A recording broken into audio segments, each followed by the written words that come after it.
છોટાઉદેપુર જિલ્લામાં હાલ ગામસાઈ ઈદ ઉજવવાની સિઝન પૂરબહારમાં ખીલી ઉઠી છે। ત્યારે ગામ લોકો વાતે ગાતે કુંભારના ઘરે ઘોડા લેવા જવાની પણ પરંપરા હોય છે।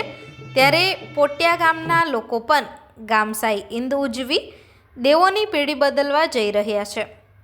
ત્યારે પોટિયા ગામના લોકો વાતે ગાતે જોજ ગામના દયાલભાઈ વરિયાના ઘરે પહોંચ્યા હતા અને વિધિવત રીતે કુંભાર ઘડેલા ઘોડાને રેતી ભરેલા ટ્રેક્ટરોમાં મૂકી પોટિયા ગામે લઈ ગયા હતા।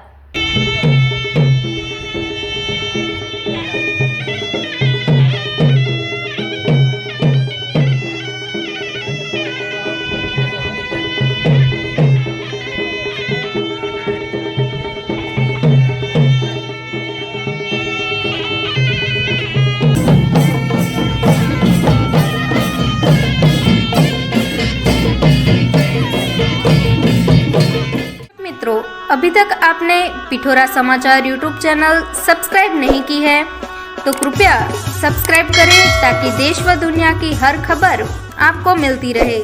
धन्यवाद।